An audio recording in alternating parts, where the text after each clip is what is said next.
Hi, welcome to Rose Squad Reviews. Today I'm going to be doing my first impression of an anime called Record of Grancrest War. If you're interested, this is currently ongoing and it's available to watch on Crunchyroll. So, I'm going to talk about it. Some of you may be familiar with the premise of this anime. For those of you who aren't, I'm going to go ahead and kind of give a little brief overview of the first episode and kind of the background. It's set in a land that is torn by war. At the beginning of the anime, the very first episode, they're just on the brink of making a peace treaty, but then something horrible happens and the two main leaders get wiped out, and in that, their children break off the treaty and then kind of return to war. Originally they were gonna, be married and be like, this is peace. We are united and, the war has ended, but then that didn't happen. So it's kind of a place where there's lots of corrupt rulers and everyone's kind of fighting for their own power, and then all the common people kind of get downtrodden and caught in the turmoil of that. And your two main characters are respectively a mage and a knight, and mages are kind of assigned to make contracts with some of the higher ups and kind of give them backup and magical powers and jazz.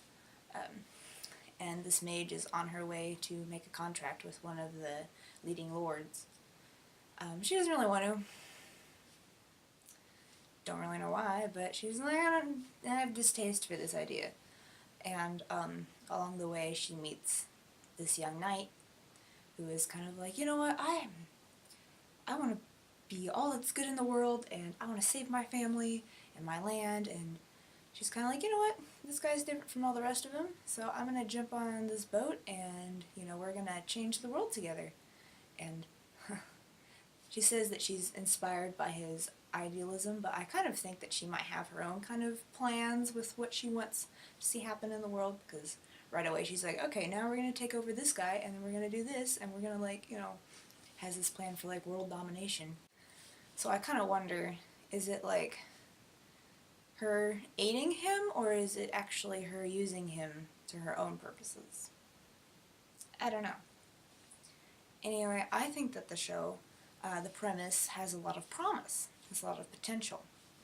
There are a couple areas where I'm kind of curious to see how they'll handle, and kind of a little bit tentative. I don't know if they're gonna quite do so well.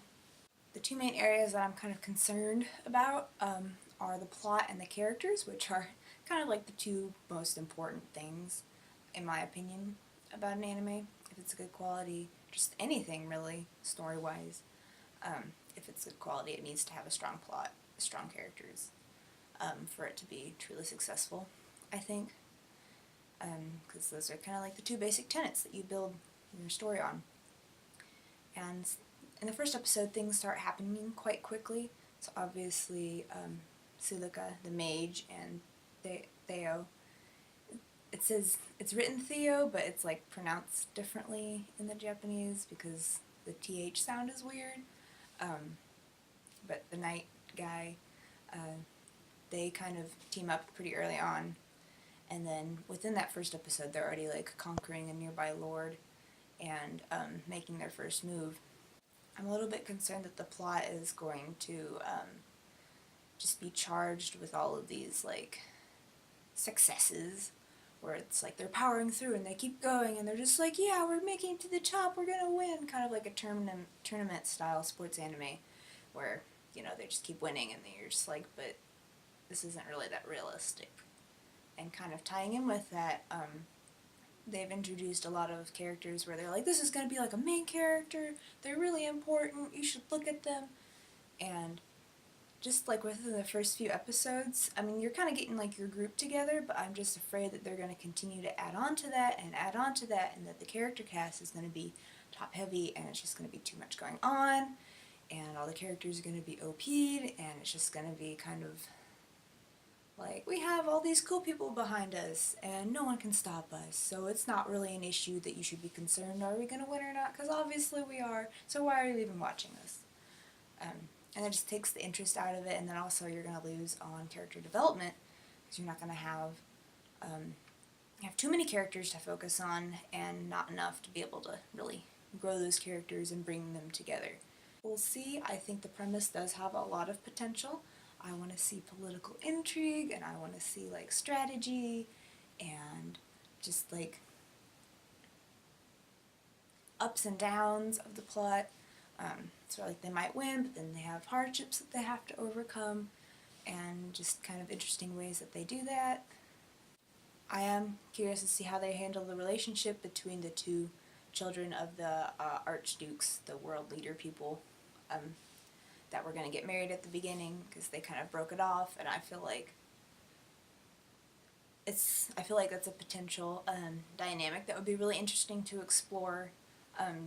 Like maybe one of them might actually be in love with the other one, but the other one's like, you know what, I don't really trust you, and just kind of plotting against them behind their back or something, and just kind of like that sort of interesting factor I think could be really used to their advantage. I don't know. Another thing about the plot being so fast-paced at the beginning is if they continue at this pace, then obviously they're going to be able to cover a lot of ground, and at this point, at the point of this filming, the series is at 23 episodes, which is kind of like almost peaking to like 2 seasons in length, if a season's like 12, 13 episodes in total. And from what I can tell, they haven't like gotten to their goal quite yet. So potentially the series could go on for a little bit yet. I haven't gotten past the first few episodes because this is a first impression. But just kind of, I'm curious to see how they handle that, because if they continue to follow at the pace that they're at, then the plot will be very wide but not very deep. It won't have like the depth needed to carry it through, and it'll just kind of be very like, just, I don't know, like a structure that's built to be really tall but then just falls flat when there's a storm. Metaphors. Also, mini rant at the beginning, Silicone's like, oh, I hate this uniform, this is the worst. But I get the feeling that she's just gonna keep it, and it's not the worst uniform, it's also not the best. But I'm just kind of like, you've expressed your distaste for this. You obviously are in a position to be able to get things that you would like to wear. It's just a little bit skimpy. And I'm just kind of like, where it's like, oh, I hate this thing, but then they just wear it the entire series anyways. I don't know. But those are my thoughts. Let me know what you think. If you're interested in watching this anime, maybe I'll do a review on it. Depends, I gotta finish it first. But it's definitely gonna be interesting to see where this goes. So, thanks for watching, I'll see you next time.